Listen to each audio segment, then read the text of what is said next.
Class number 14 में आप सभी प्यारे विद्यार्थियों का हार्दिक स्वागत, हार्दिक अभिनंदन है।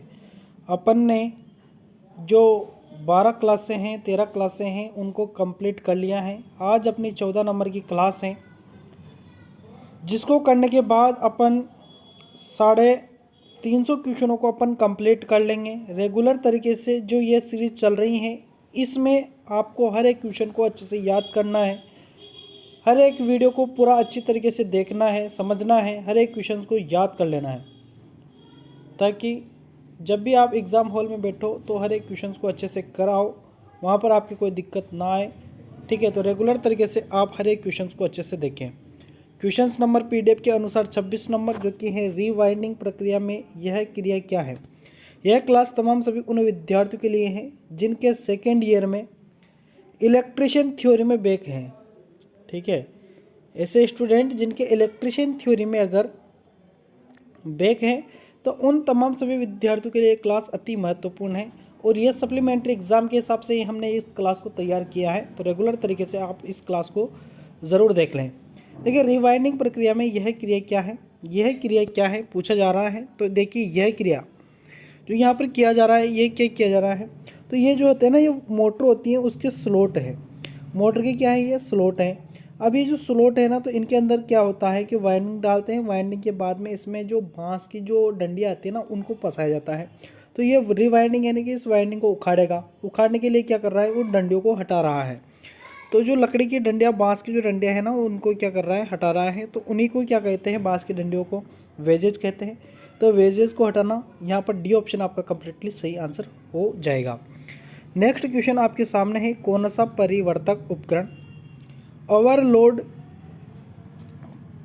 किया जा सकता है। कौन सा परिवर्तक क्या होता है, तो कन्वर्टिंग डिवाइस, जो कि उपकरण जो ओवरलोड किया जा सकता है। तो ओवरलोड दिष्टकारी यूनिट जो होता है ना, उसको अपन ओवरलोड कर सकते हैं। ठीक है, तो यहाँ पर ए ऑप्शन कंप्लीटली सही आंसर है। और ये क्वेश्चन नया क्वेश्चन है, ये ध्यान रखना, इसको आप याद कर लेना। अगला क्वेश्चन है, कौन सी मोटर में आदि कुंडलन वाइंडिंग होती हैं। तो वह होता है छत का पंखा। ठीक है, क्वेश्चन नंबर 29 जो कि आपके सामने है, वह है यूनि जंक्शन ट्रांजिस्टर का मुख्य अनुप्रयोग क्या है। यूनि जंक्शन ट्रांजिस्टर का मुख्य अनुप्रयोग क्या है। यूनि जंक्शन ट्रांजिस्टर का जो मुख्य अनुप्रयोग होता है ना, ट्रिगर सर्किट। ठीक है, ट्रिगर सर्किट में इसको प्रयोग करते हैं। यहाँ पर बी ऑप्शन आपका कंप्लीटली सही आंसर हो जाएगा। ठीक है ना। नेक्स्ट जो क्वेश्चन है, डीसी स्टार्टर्स के प्रतिरोध को शुरू करने के लिए किस सामग्री का उपयोग किया जाता है। जो डीसी स्टार्टर होता है, उसके जो प्रतिरोध होते हैं ना, वह यूरेका के बने होते हैं। तो यहाँ पर आपका ए ऑप्शन कंप्लीटली सही आंसर होगा। ठीक है, अगला क्वेश्चन आपके सामने है, डीसी जनरेटर में स्लिप रिंग का क्या कार्य है। स्लिप रिंग है कम्यूटेटर। कम्यूटेटर का कार्य होता है धारा को एक दिशा में एकत्र करना, यानी कि डीसी में कन्वर्ट करना। एसी है, उसको डीसी में कन्वर्ट करना।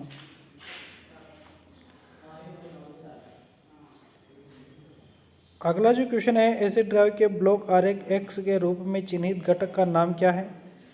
यानी कि यह वाला भाग के बारे में पूछा जा रहा है।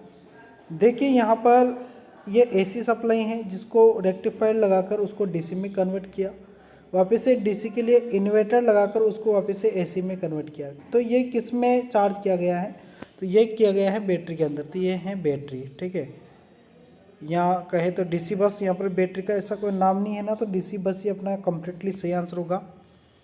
अगला क्वेश्चन है आपके सामने, इलेक्ट्रिक ड्राइव क्या है। इलेक्ट्रिक ड्राइव जो है मोटर को नियंत्रित करने के लिए एक विद्युत यांत्रिक उपकरण है। इसको क्या कहेंगे, मोटर को नियंत्रित करने के लिए एक विद्युत यांत्रिक उपकरण। ए ऑप्शन कंप्लीटली सही आंसर हो जाएगा। नेक्स्ट क्वेश्चन, 2 पोल 50 हर्ट्ज अल्टरनेटर के आरपीएस में गति की गणना करें।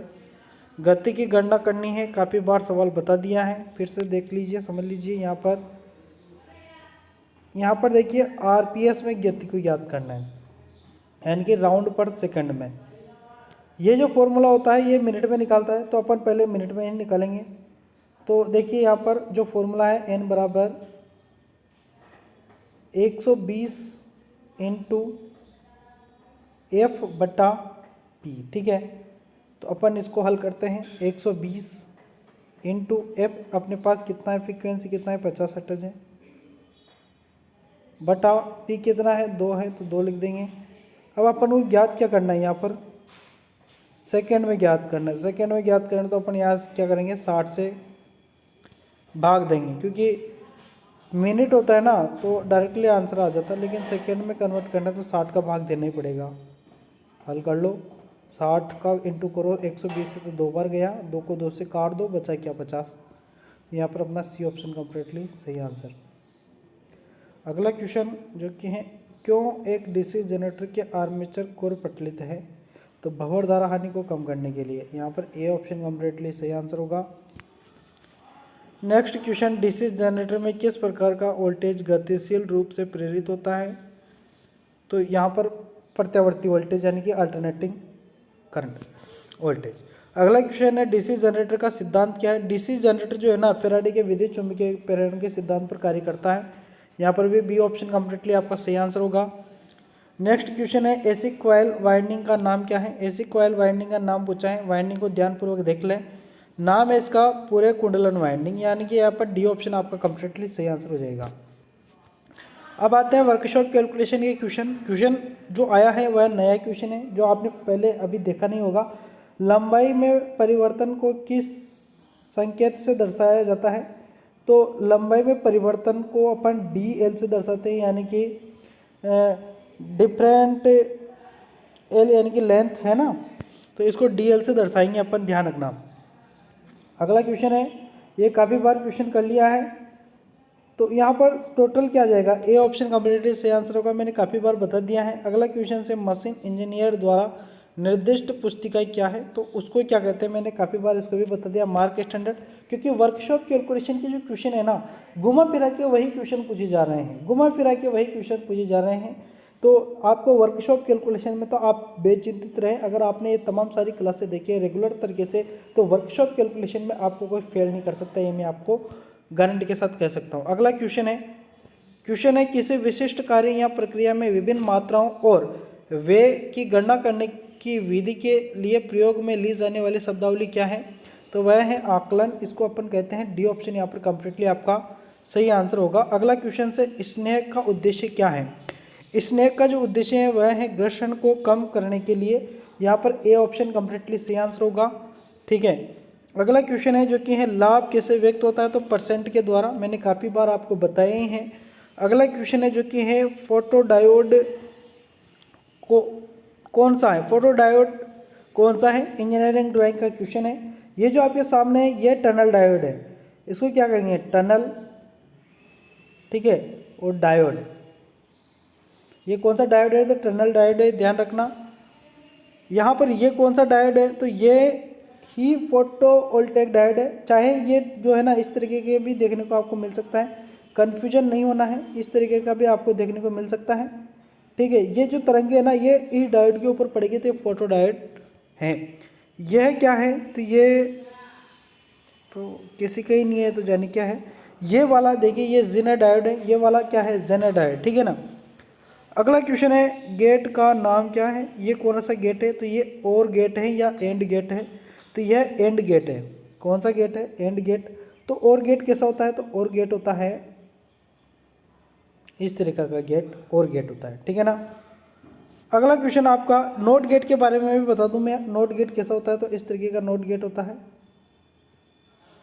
इस तरीके का नोट गेट होता है, ध्यान रखना है ना। अगला क्वेश्चन आपके सामने जो कि है, सुरक्षात्मक उपकरण कौन सा है। सुरक्षात्मक उपकरण जो होता है वह फ्यूज है, ये ध्यान रखना। अगला क्वेश्चन है, 250 वोल्ट से कम वोल्टता लो टेंशन वोल्टता कहलाती है। लो टेंशन यानी कि बी ऑप्शन यहाँ पर कम्प्लीटली आपका सही आंसर हो जाएगा। अगला क्वेश्चन से, प्रतीक का नाम क्या है। प्रतीक का नाम मैंने काफ़ी बार बताया है, कंडेंसर माइक्रोफोन होता है। अगला क्वेश्चन आपके सामने, एसी वोल्टेज को बढ़ाने या घटाने वाली स्टैटिक मशीन कौन सी है, तो वह होता है ट्रांसफार्मर। यही क्या करता है, वोल्टेज को कम ज़्यादा करता है। अल्टरनेटर क्या करता है, वोल्टेज उत्पन्न करता है। इंडक्शन मोटर क्या करता है, यांत्रिक उत्पन्न करता है। और जनरेटर क्या करता है, ये भी डीसी उत्पन्न करता है, ठीक है।